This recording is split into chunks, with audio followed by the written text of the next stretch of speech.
Steel City. Is everybody ready to go? It's proclaimed the greatest radio show. Welcome, fans, to our Week 9 Fantasy Football episode. I'm your host, Jim Sella, in studio with J-Dash and JK47. My fantasy football team, 7-1. The other one, not so good. That's how it always starts. My fantasy football team. Well, my fantasy football team's falling apart. I lost Foster and now Keenan Allen. I lost Le'Veon Bell, so I'm feeling that pain. But we're going to talk about some waiver claims here to fill those holes.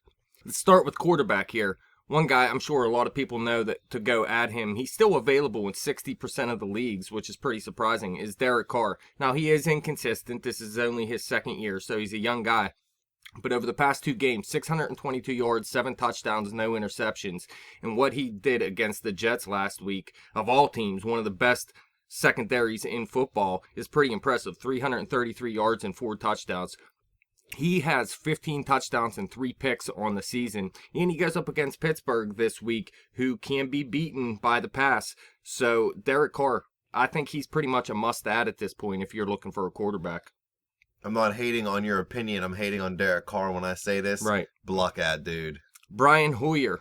I've mentioned this guy the past couple of weeks. He's still available in about 85% of the leagues. Over the past 5 weeks, 12 touchdowns, 2 interceptions. He is on a bye this week, but he's been doing well against some pretty good teams. Out of the bye, he has 2 tough matchups in Cincy and the Jets, but it does get easier after that. So if you're in a deep league and he's still out there, you need a quarterback for later in the season, Brian Hoyer might be your guy. Now, what about in one of those daily fantasy leagues where these players cost money? Who would you rather try to pick up, Derek Carr or Bubby Hoyer for a cheap QB? For this week? Yeah. Derek Carr, because Bubby Hoyer, like I said, he's on a bye. Believe it. D'Angelo Williams, the first running back here. He's available in about 75% of the leagues. Obviously, like you said, Le'Veon Bell's done for the season. Your team's good, though, so you're not going to get him. Too bad. Look, last game... Actually, the league that I have Le'Veon in, I'm in 5th place. Oh, really? Yeah. The league I have Adrian Peterson in is... No. Oh, wait, you're right. Wrong. I'm not even paying attention to my own team. But look, after Le'Veon got hurt, D'Angelo had a pretty good game, 71 yards on 9 carries, but he did have a big 55-yard run, and you can't expect that every week. But it is nice to see he had 4 catches for 39 yards as well, so he had a good game. And if you remember when Le'Veon Bell was suspended for smoking pot, 127 yards. Now he can smoke all the reefer he wants. D'Angelo had 127 yards in that first game at New England, and then in the second game versus San Francisco, he had 77 yards and 3 touchdowns. So he did a big when Le'Veon was out, and I think obviously, this guy is a must-add. Matthew Berry said he's going to be a top 8 running back going forward for the season. It's possible. I mean, you look at what running backs are out there, what people thought at the beginning of the season, and what's transpired since, and there's not too many great running backs out there, and I'm starting D'Angelo this week versus Oakland if you do pick him up in waivers. What about Isaiah Pete? I know you don't really want to go get him, but could he become one of those touchdown vaulters that you see sometimes when there's a 2-back system? I mean, I guess it's possible. I wouldn't touch him at this point, obviously. I'd have to see it first. Because there's a good many running backs here that you could look to pick up here this week. Jeremy Langford. With Forte going down, Langford's going to be starting this week, possibly for the next 2 weeks. He's available in about 90% of the leagues. When Forte got injured last week, Langford ended up with 46 yards on 12 carries, so not terrible. Not a good fantasy week, though. Couple fumbles, I think, though. But he was running as an every down back as well, and he's going up against San Diego this week. They allowed the most fantasy points to running backs this season. So, Jeremy Langford, if you go pick him up, I definitely like him in the flex spot this week. Maybe a situational starter at this point. Ryan Matthews from Philadelphia. He's available in about 45% of the league still. He had 97 yards and a TD on just 6 carries at Carolina in Week 7. Of course, they had their bye last week in Week 8. But there is a lot of talk of getting him the ball more moving forward, more than DeMarco Murray. They're saying Matthews has looked like the better back. You look versus New Orleans, he had 73 yards and a touchdown on 8 carries. At the New York Jets, a game that Murray missed in Week 3, he had 24 carries for 108 yards. But I'm still going to say Murray's the better back going forward because you see this out of the the second back a lot, the change of pace back where they break off big runs a lot, but when you put them in the starter, that they just don't do the same thing. Murray is still the better talent, but Matthews is out there, and I'd go pick him up just in case they do get him the ball more moving forward. Matthews, I mean, like you're saying, they get those big runs, but he's averaging, I think, more yards per carry than DeMarco. Definitely. Like I said, look, 6 for 97, 8 for 73 in 2 different games. That's ridiculous. How about C.J. Spiller? He's available in about 40% of the leagues now. He was dropped by a lot of teams earlier this year.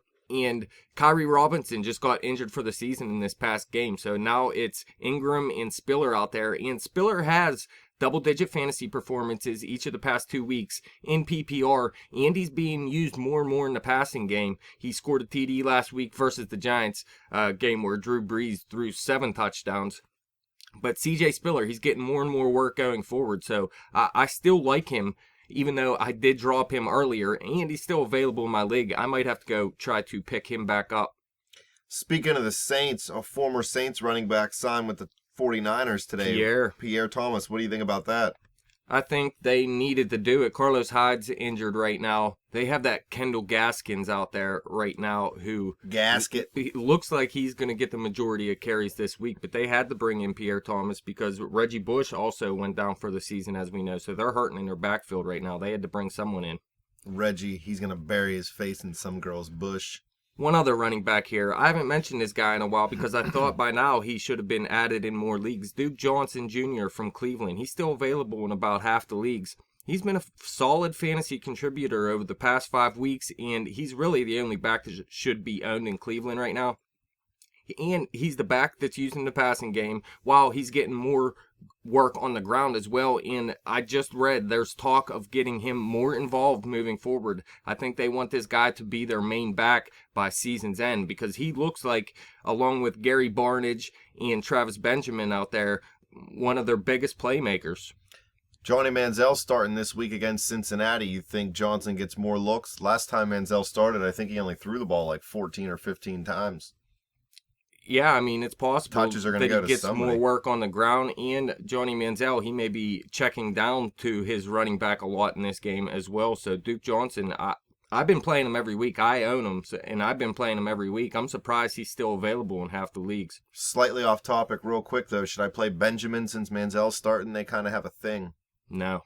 I would say no, because we talked about it before when McCown plays. We actually liked Travis Benjamin a little bit more because McCown's a little bit more consistent, whereas Johnny Manziel got to hit that one big play. And, I mean, if you're desperate for a wide receiver, he's not a terrible play by any means. He's been something like a top 10 wide receiver this season.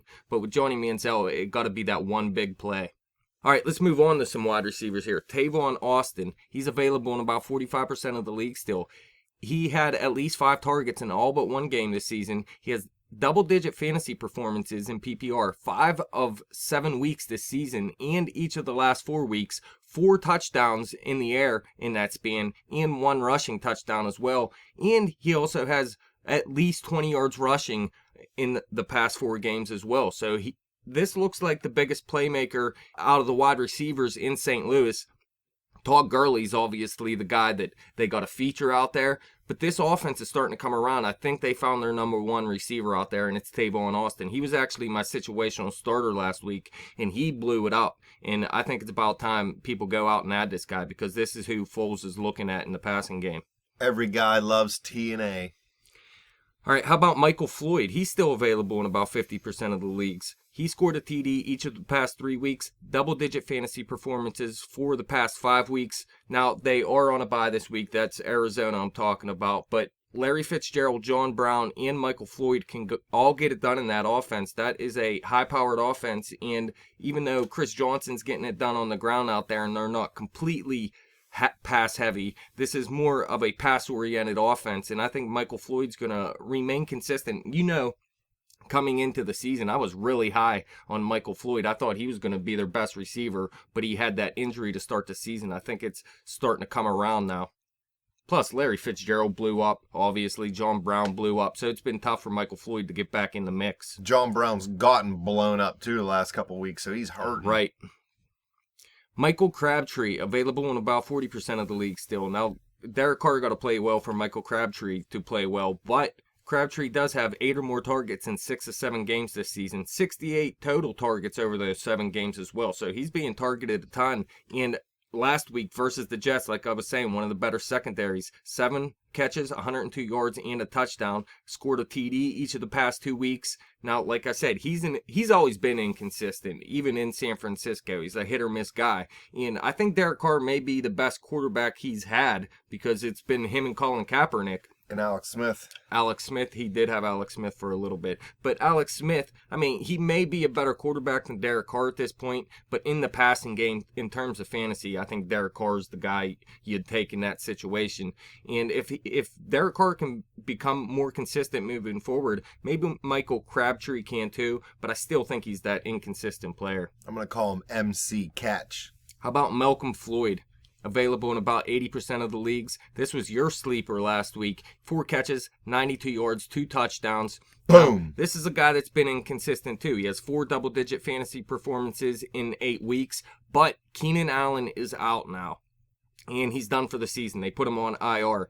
So Malcolm Floyd's role is going to increase, and Stevie Johnson's role is going to increase too. He's out there as well, possibly. One of these 2 guys are probably going to be out there for you. So I'm going to look at both of these guys. I don't know which one's going to turn into the number 1 receiver out there. There's even Dontrell Inman that's going to get some more playing time out there. Inman. Yeah, Inman. How do you spell that? Inman. Inman. Please believe. Interesting. But I think Malcolm Floyd is going to see an increased role, and he's going to be one of Phillip Rivers' top targets moving forward behind Gates. Gates is beat up too. So I take a look at San Diego receivers out there. I think I'm going to do that as well because, like I said, I lost Keenan Allen. Willie Snead, available in about 40% of the league still. 7 catches, 76 yards, 2 touchdowns versus the Giants last week. Like I said, Breeze torched that defense. He's been somewhat inconsistent, but week 7 was on Breeze. Breeze had a bad game that week when Snead had 3 catches for 25 yards, but he still had 7 targets. And if you look, he has 31 targets over his past 4 games, 6 or more targets in 6 of the last 7 weeks.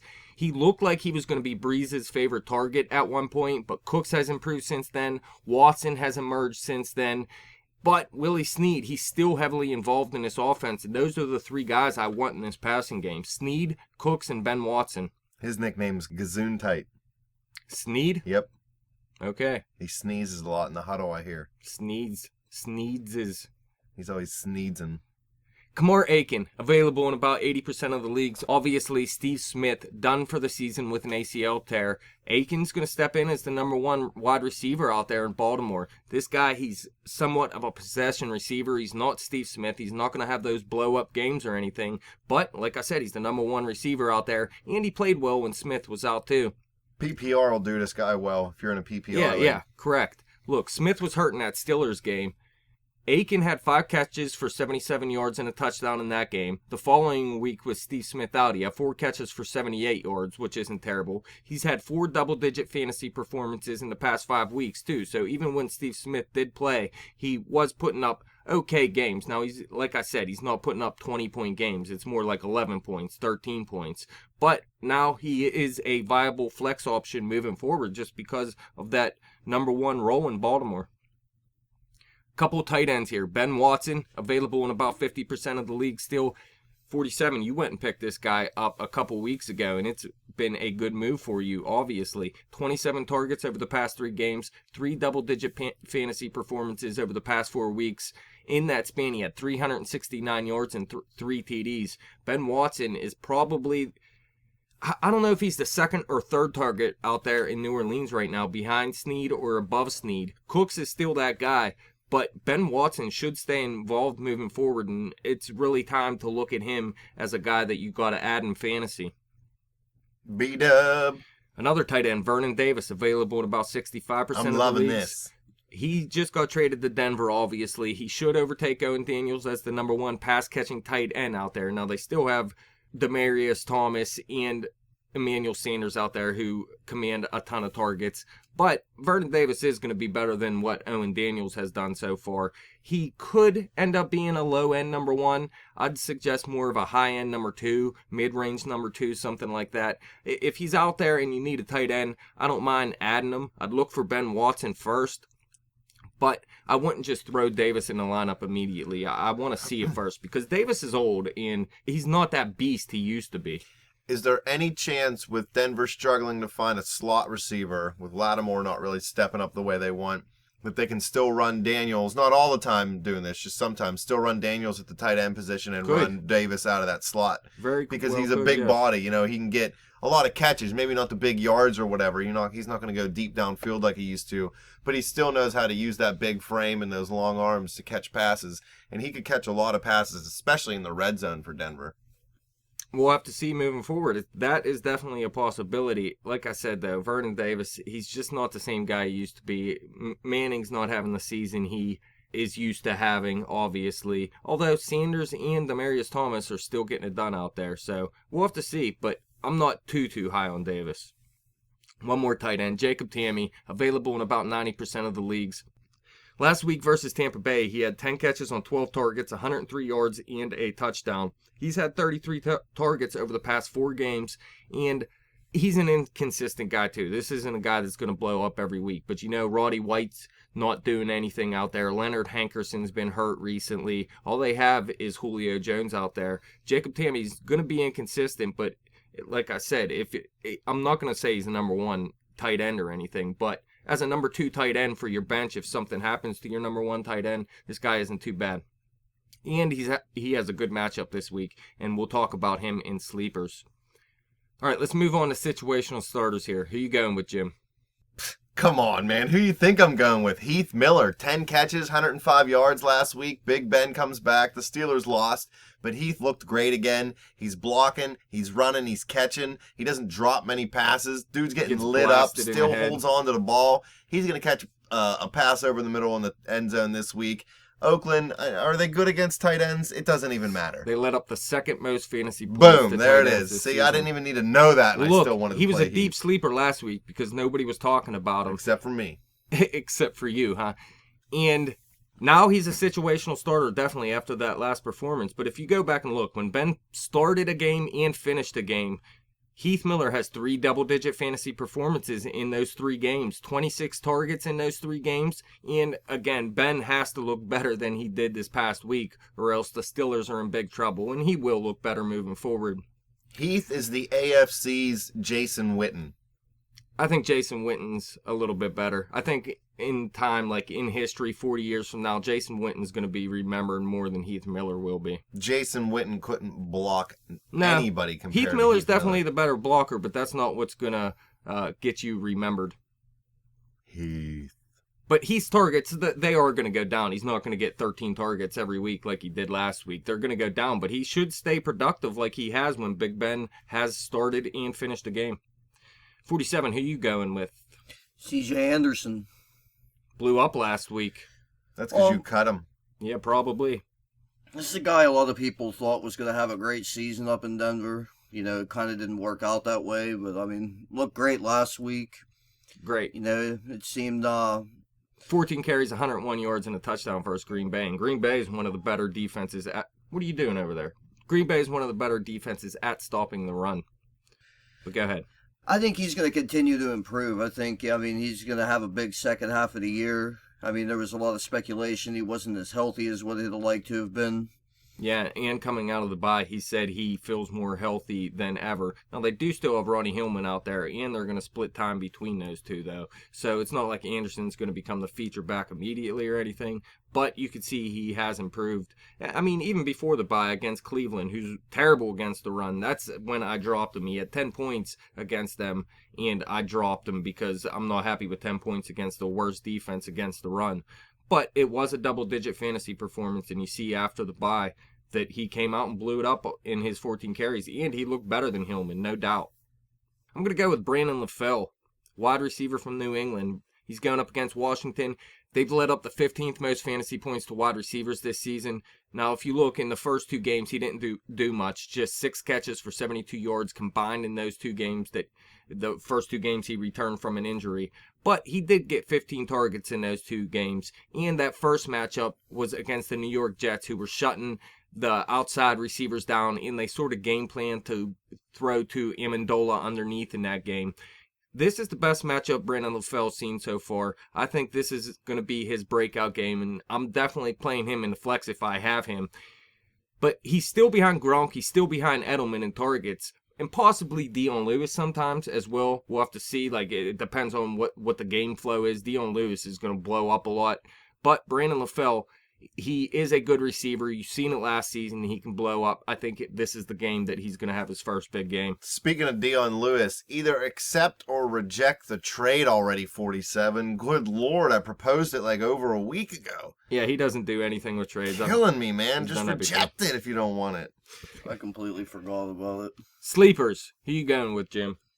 Well, you strong-armed me into this one. I wanted to pick Austin Seferian-Jenkins, and you told me I wasn't allowed, and then I had to take Jameis Winston. So I was a little curious as to why you even asked me to pick.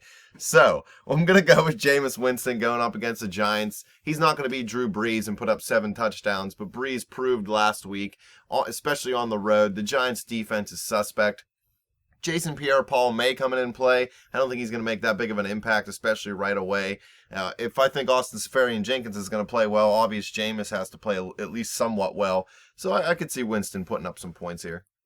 Yeah, he had 4 passing TDs, no interceptions, and a rushing touchdown over the last 3 games. So he's taking care of the ball right now. And, I mean, they throw the ball out there. 29 or more attempts by Jameis Winston in 5 of 7 games this season. So it's not like they're just feeding the ex-muscle hamster. What's his name? The Duggernaut. Oh, yeah, the Duggernaut. I keep wanting to call him Dugganator or something. I don't know. It's stupid. He's stupid. But yeah, Jameis Winston, he's been playing well, and he's been putting up consistent fantasy points. Nothing eye-opening. It's not like he blew up for 40 points or anything, but he's been around the 20-point range recently, so he's a safe play, I think. Do you think he smokes Winston cigarettes? I doubt it.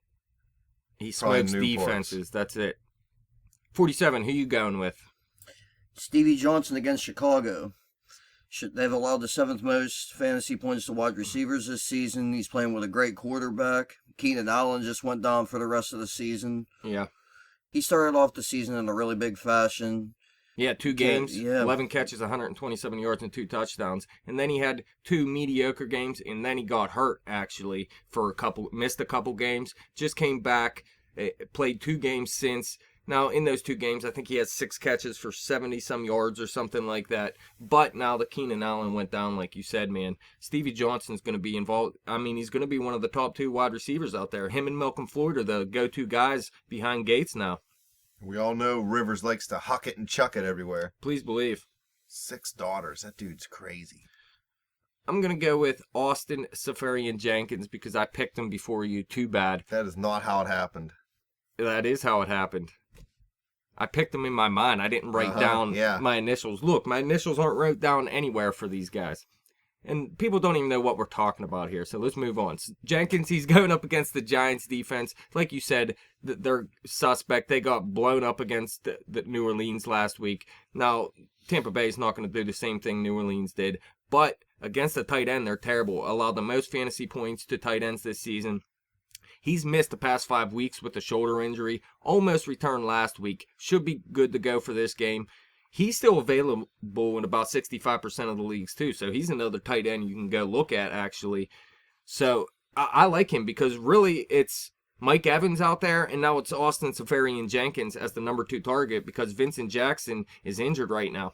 So Jenkins, I believe this guy can be a top tight end, and this is a perfect matchup for him to return. Deep sleepers, who you going with? I'm going to go with Jacob Tamme going up against San Francisco. San Francisco's defense is garbage. They've given up the 14th most points to fantasy tight ends this year. They're a mess out there. Colin Kaepernick got benched. Blaine Gabbert's going to be out there. Their offense isn't going to do squat, which means their defense is going to be on the field all day long. They're going to be tired. It's going to be easy for Matt Ryan to drop a couple short passes off to Tamme, maybe get some catch and runs. If you got anybody going up against San Francisco's defense, I mean, they're pretty much a must-play at this point. Well, I wouldn't say must-play. There's a reason he's a deep sleeper. Well, yeah, I'm not talking about Tamme. I'm talking about like a good player. You know what I mean? Well, yeah, Devontae Freeman and Julio Jones, but you got to play them every week. If you look, like we said, Hankerson, he's questionable. Roddy White hasn't done pretty much anything this season. I think he had 1 good game, maybe. Jacob Tamme may be Matt Ryan's second target out there, maybe third behind whoever the running back is in a certain situation. I don't know. Tammy, like I said, he's not a beast or anything, but Matt Ryan's throwing him the ball, and we've seen what Atlanta can do offensively early in the season. They have slowed down a bit, but I think they're going to get back on track here versus San Fran. 47. Who you going with? Dexter McCluster against New Orleans. Ducks. Duck McCluck. He only gets a handful of carries, but I mean, he's the back used in the passing game. 13 catches on 18 targets and a touchdown over the past 3 games. They could be passing a lot if New Orleans plays anything like they did last week. I mean, that was an insane game. Yeah. And he also gets points returning kicks, too. So if your league adds that as an option, that gives him some extra value. Yeah, actually, if you count those returns, he's actually had double-digit fantasy performances each of the past 3 weeks. And like you said, if New Orleans does anything like they did last week, Dexter McCluster is going to see a lot of playing time in his game because I think Tennessee's going to be playing a little bit of catch-up. Hey, listen, Mike Mularkey loves trick plays, so he's going to love a player like Duck McCluck in that offense. Please believe. New Or head Ken coach. Wisenhunt. Hey, you know what? Matt Leinart was blasting Wisenhunt on Twitter from what I hear. He pretty much who's Matt says Leinart? that the reason he never panned out was because of Ken Wisenhunt. But then Kurt Warner was loving him some Ken Wisenhunt on Twitter because, of course, Warner made it to another Super Bowl. Please believe. But I did read that, I think Wisenhunt's like 5-21 over his last 26 games as a head coach or something like that. I mean, he's just got a terrible record as a coach other than his Super Bowl season with the Cardinals. He's not a head coach. He's an offensive coordinator. Believe it. Fire Todd Haley. I'm going to go with Kirk Cousins at New England. Now, they allow the 16th most fantasy points to quarterbacks this season. Kirk Cousins, in Week 7 versus Tampa Bay, had 317 yards and 3 touchdowns. It was his best game of the season. How many picks did he throw, that loser? 0. And I don't believe that. no, I'm telling you, go look it up. Listen, he was playing catch-up in that game because they went down versus Tampa Bay early, and they had to pass a lot to catch back up, and they actually came back and won the game. But now they're coming off a bye, like I said, and they're going up against New England, and you have to believe New England's going to get out to an early lead and really control this game and force Washington to pass a ton in this game to playing catch-up. And if you think about it, Jordan Reed came back healthy in that game, and you've seen what a difference it made for Kirk Cousins. Now they're getting Deshaun Jackson coming back this week. So this receiving core is looking a lot better than it did earlier in the season. And I think Kirk Cousins can have a big game of pretty much garbage time. But that's it.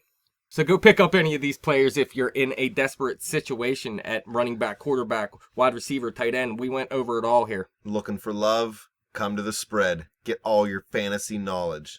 We don't ever talk about top-end players on this show because we're always talking about low-end players that We don't need can to talk fill the about lineup. everybody knows to play Please freaking believe. Tom Brady. If you have Tom Brady That's and you're why not in, some of these guys I never mentioned, though, like Duke Johnson, I haven't mentioned in weeks because I just figured people have him and most people are playing him. And here he is, available in about 50% of the leagues. luck at dude. Whatever. I just like to hate on you. Fans, if you want to hate on Dash with me, follow us on Twitter at bet_the_spread. Follow me on Twitter at betjimthewin. He never sees that account. You can rip him pretty good there. Go to facebook.com/betthespread if you want to rip 47. Keep coming back to YouTube and clicking subscribe, listening to the spread. Everybody loves it.